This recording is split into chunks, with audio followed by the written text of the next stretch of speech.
kulanti wacan oo wanaagsan daawadayaal meel kastoo caalamka ka joogtaan halkani waa degdeg TV.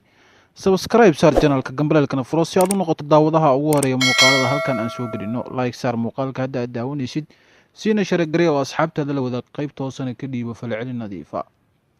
Haddaba war degdeg ah oo naga soo gaaraya magaalada Helsinki ee caasimadda waddanka Finland ayaa sheegaya in halkaasi la isku dayay in lagu dilo fanaanada Xaliimo Goobaad oo barteeda Facebook ku daabacday hadal ay dad inta badan ay ka falceliyeen isla markaana la yaab noqday ayaa waxa ay barteeda Facebook ay ku leedahay rasmiga ah ay ku daabacday waxaa la isku dayay in sun la igu dilo balse Allah ayaa iga badbaadiyay dadkaasi cadowga ah baaris ayaa ku socota insha Allah cadaaladda baan la tiigsanayaa.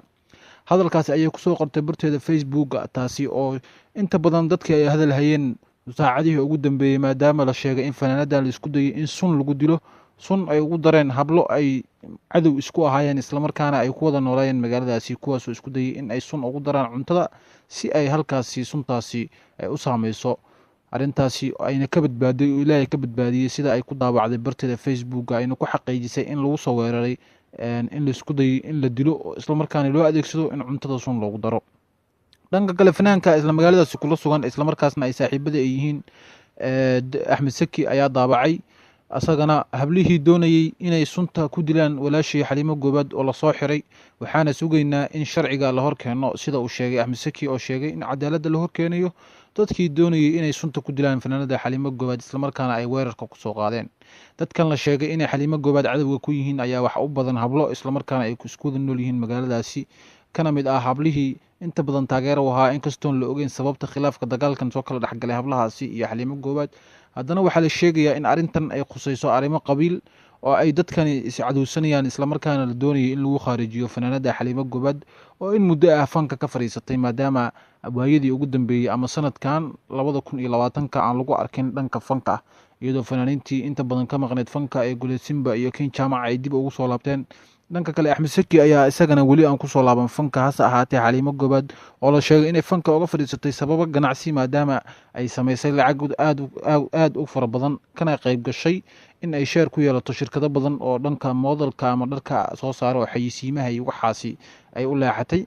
ganacsigaasna uu ka mashquuliyay inay fanka dib ugu soo laabato. hase ahaatee arrintan in sunta lagu dilay ayaan la ogeyn sababta ka dambeysa iyadoo inta badan dadka arrimahan u nugul ama u dulduleela ee ka warqaba ay sheegayaan in ay tahay arrimo qabiil oo magaaladaasi ka taagan isla markaana la sheegay in Xaliimo Goobaad iyo dumar kale oo hablo kale ay qaraabo yihiin ay dagaalku halkaas ka soo bilowday isla markaana la doonayay in fanaanadan cuntada suntaasi loogu daro balse lamaha ammaanka ee magaaladaasi ayaa baaritaan ku wada hablihii doonayay iyo ciddii soo gashay gurigeeda isla markaana iyo arrimihii meesha ka taagnaaba oo baaris xooggan ay ku wadaan ciidamada ammaanka ee waddankaasi si loo soo saaro ciddii ka dambeysay in cuntadaasi sunta lagu daro maadaama ay ku sigatay fanaanada Xaliimo Goobaad in ay cunadaasi loogu daray sunta balse ay ka badbaaday sida ay ku daabacday barteeda Facebook